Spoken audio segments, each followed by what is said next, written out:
నమస్తే తెలుగు రాజ్యంకి స్వాగతం. నేను మీ సంధ్య. వైఎస్ షర్మిల ఆల్మోస్ట్ ఆల్ పరిచయం అక్కర్లేదు.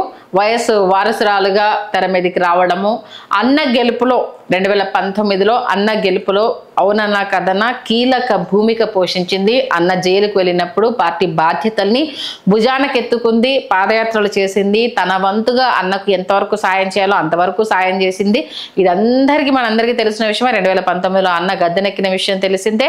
ఆ తర్వాత ఏవో పదవుల విషయంలో చెల్లెను దగ్గరికి రానివ్వలేదు, కొంత లుకలుకలు నడుస్తున్నాయి అది ఇదంటూ ఒక 2-3 సంవత్సరాల తర్వాత తెర మీదకి రావడము, అన్నతో విభేదించి బయటికి రావడము, ఆ తర్వాత హైదరాబాద్కి షిఫ్ట్ అవ్వడము, తెలంగాణలో వైఎస్ఆర్టీపీ కాంగ్రెస్ తెలంగాణ అనేసి ఇక్కడ స్టార్ట్ చేయడము, ఆ తర్వాత మళ్ళీ కాంగ్రెస్లో విలీనం చేయడము, అక్కడ నుంచి పోటీ లేకుండానే బయటికి వచ్చేసి ఏపీ కాంగ్రెస్కి బాధ్యత తీసుకోవడం, ఇప్పుడు అధ్యక్షురాలుగా కొనసాగుతున్న విషయం ఇదంతా తెలిసిందే. బట్ ఇప్పుడు ఈమె ఎందుకు చర్చనీయాంశం అవుతుంది అన్న విషయానికి వస్తే, అన్నపైన పోరాటం చేయడము అంటే ఆఫ్ కోర్స్ ఆమెకు జరిగిన అన్యాయానికి సంబంధించి ఆమె పోరాటం చేస్తుంది, అది వ్యక్తిగతంగా ఆమె చేయాల్సిన పోరాటము.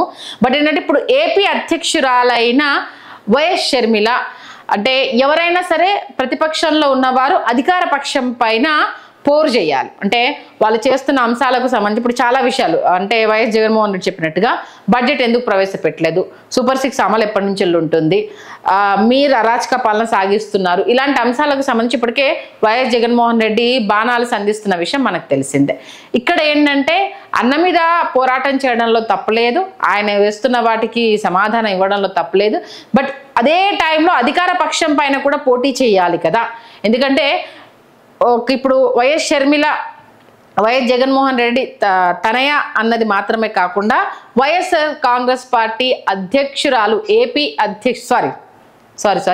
ఏపీ కాంగ్రెస్ అధ్యక్షురాలు అన్న విషయాన్ని కూడా ఆవిడ గుర్తు పెట్టుకోవాలి, దాన్ని కూడా పరిగణలోనికి తీసుకోవాలి అన్న విషయాన్ని ఏపీ కాంగ్రెస్ పెద్దలు ప్రస్తుతానికి ఆమెకు గుర్తు చేస్తున్నారు. ఎందుకు అనంటే జగన్మోహన్ రెడ్డిని ఈవెన్ మీడియా మీట్లో ఉన్నప్పుడు మరి కాంగ్రెస్ నుంచి మీకు సపోర్ట్ రాలేదు అనేసి అంటే మరి ఇండియా కూటమికి సంబంధించి అయితే తృణమూల్ కాంగ్రెస్ నుంచి కావచ్చు, అటు ఏంటిది అఖిలేష్ యాదవ్ కావచ్చు, అలాగే కొంతమంది నేతలు రావడం జరిగింది, సపోర్ట్ చేయడం జరిగింది, టక్కున పేర్లు గుర్తుకు రావట్లేదు. వీళ్ళందరూ వచ్చారు కాంగ్రెస్ పార్టీ నుంచి అయితే, కాకపోతే వీళ్ళంతా ఇండియా కూటమి నుంచి వచ్చిన వాళ్ళే కదా అన్న విషయానికి సంబంధించి నేను కాంగ్రెస్ వాళ్ళని అయితే పిలిచాను, వాళ్ళు రాలేదు, ఎందుకు రాలేదు మీరు వెళ్ళి వాళ్ళని అడగండి అని అంటే దానికి సంబంధించి అయితే వైఎస్ షర్మిల పెద్ద లిస్టే ఇవ్వడం జరిగింది. నువ్వు గతంలో అనేక విషయాలకు సంబంధించి ధర్నాలు చేయాలి, ఎందుకు చేయలేదు, మణిపూర్ ఘటనకు సంబంధించి నువ్వు ఎందుకు వాయిస్ రేజ్ చేయలేదు, బీజేపీకి అంటకాగావు కాబట్టి నువ్వు వాయిస్ రేజ్ చేయలేదు, క్రైస్తవుల పైన దాడులు జరిగాయి, ఒక క్రైస్తవుడు అయి ఉండి నువ్వు ఎందుకు దాని గురించి చర్చకు రాలేదు, ఎందుకు దాని గురించి నువ్వు ధర్నా చేయలేదు, ఒక సీఎం అయి నువ్వు ఎందుకు దాని గురించి మాట్లాడలేదు, చిన్నాన్న చనిపోతే దానికి సంబంధించి ఢిల్లీకి ఎందుకు నువ్వు ధర్నా చేయలేదు, 5 ఏళ్ళైనా చిన్నాన్న విషయం తేల్చకుండా ఉన్నావు, మరి ఎందుకు దీని గురించి నువ్వు మాట్లాడలేదు అంటే ఇలా అనేక రకాల అంశాలని తెరమెత్తి తీసుకొచ్చింది. దీంతో పాటు అంటే ప్రతిపక్ష హోదా ఇస్తేనే అసెంబ్లీకి వెళ్తాను అంటూ జగన్మోహన్ రెడ్డి చేసిన వ్యాఖ్యలకు సిగ్గుచేటు చిచ్చి, ఒక ప్రతిపక్ష హోదాకి సంబంధించి నేను ఎమ్మెల్యే గెలిపించిన బాధ్యతను కూడా మర్చిపోయి ఆ హోదా ఇస్తేనే అసెంబ్లీకి వస్తానంటాం కరెక్ట్ కాదు అంటూ అన్న పైన చాంతాడంతా పోస్ట్ పెట్టి ఎక్స్లో పోస్ట్ చేసేసింది లెటర్ని. ఇప్పుడు ఈ అంశం అంటే నువ్వు ఎమ్మెల్యే బాధ్యతగా ఉండి కూడా వెళ్ళలేదు అన్న అంశాన్ని అందరూ ఒకే సమర్థిస్తారు. కాకపోతే కేవలం అన్నను టార్గెట్గా నువ్వు విమర్శలు చేయడం వల్ల వైఎస్ అంటే ఏపీ కాంగ్రెస్కి ఒరిగేది ఏముంటుంది? ఇప్పుడు బీజేపీ తోటి ఏంటంటే అంటకాగుతున్నాడు అన్న విషయాన్ని తెర మీద తీసుకొచ్చి మాట్లాడితే అది వేరే విషయము. బట్ కంప్లీట్గా కేవలం వైఎస్ జగన్మోహన్ రెడ్డినే ఫోకస్ చేస్తున్నావు కానీ ఇండియా కూటమికి సంబంధించి బీజేపీకి వ్యతిరేకంగా అక్కడ ఏపీ కూటమి కూడా ఉంది కాబట్టి దాని మీద విమర్శలు చేయకపోవడం, ఎలాంటి పోరాటం చేయకపోవడంతో ఇప్పుడు షర్మిల పైన సొంత పార్టీ నేతలు పెదవిరుస్తున్నారు. ఎందుకంటే ఆల్మోస్ట్ ఆల్ ఇప్పటికే ఆమెను అధ్యక్షురాలను చేయడం చాలా మంది సీనియర్ నేతలకు నచ్చకపోవడం, ఆమెకు అంత క్యాపబిలిటీ లేదు అంటూ కూడా బాహాటంగానే విమర్శలు చేయడం, ఏదో నామకే వాస్తు మన జయంతి సందర్భంగా అందరూ ఒక చోట కలిసిన దాన్ని ఏంటంటే పూర్వ విద్యార్థుల సమ్మేళనం అన్నట్టుగా నేతలంతా ఒకసారి కనిపించి వెళ్ళారు తప్పితే ఈమెకు సపోర్ట్ చేయడానికి ఎవరు ముందుకు లేరని చెప్పడం. కేవీపీ కూడా నేను హైదరాబాద్కే పరిమితం అవుతాను, ఇక్కడికి వచ్చి అయితే ఎలాంటి రాజకీయాలను అయితే నేను చేయలేను, అక్కడ నుండి ఏం చేసినా అంటూ చెప్పడము, ఇవన్నీ ఉన్నప్పుడు నీ మీద ఒక గురుతర బాధ్యత ఉంది. ఎందుకంటే నెక్స్ట్ పీఎంగా రాహుల్ గాంధీని చేయాలనుకుంటున్నప్పుడు నీ టార్గెట్ జగన్మోహన్ రెడ్డి అవ్వకూడదు, కూటమి ప్రభుత్వం అవ్వాలి కదా. మీ అన్నను టార్గెట్ చేస్తూ ఎట్ ద సేమ్ టైం, ఎందుకంటే ప్రతిపక్షంలో ఉన్నప్పుడు అంటే నువ్వు అపోజిట్ డైరెక్షన్లో ఉన్నప్పుడు ఖచ్చితంగా అధికార పక్షాన్ని కదా నువ్వు విమర్శించాల్సింది, నువ్వు ప్రశ్నలు సంధించాల్సింది అధికార పక్షం కదా. అన్న మీద చేస్తే నీకు పర్సనల్ ఎజెండా అయిపోతుంది తప్పితే దాన్ని ఎవరు నువ్వు అంటే ఏపీ ప్రజల కోసం చేస్తున్నావు అని అయితే ఎవరు ఎక్స్పెక్ట్ చేయరు కదా. ఎందుకంటే ఆయన అధికార పక్షం మీదనే కదా పోరాడుతుంది.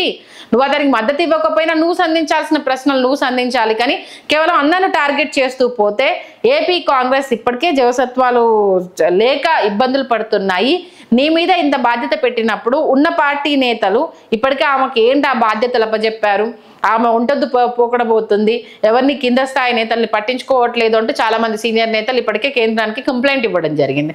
కాబట్టి వీళ్ళందరినీ ఎలా కలుపుకుపోవాలి, అధికార పక్షం ముందు ఏ ఏ టార్గెట్లను ఉంచాలి, ఎలా అంటే ఒక రైతులకు సంబంధించి అంటే వర్షాకాలం దాంతో మునిగిపోయిన దానికి సంబంధించి నీళ్ళలో ఉండి ఒక ప్రెస్ మీట్ పెట్టి విమర్శ చేశారు, అదొకటే ఉంది తప్పితే అదర్వైజ్ అయితే ఇంకా ఏ అంశాలను అయితే ప్రస్తావించలేదన్న నేపథ్యంలో ఇప్పుడు విమర్శలు అయితే ప్రారంభమయ్యాయి.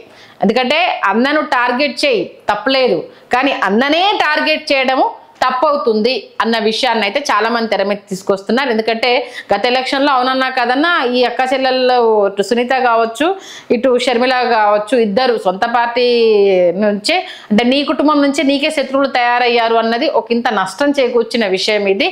ఇప్పటికే అటు వైఎస్ జగన్మోహన్ రెడ్డి అధికార పక్షానికి అనేక బాణాలు సంధిస్తున్నారు, ఇరుకున పెట్టేందుకు ఇంకా ఏమేం చేస్తే బాగుంటుందంటూ ప్రతి అంశంలో ఏదో ఒక పరంగా తను మీడియాలో చర్చ అయ్యే విధంగా ప్లాన్ చేసుకుంటున్నారు.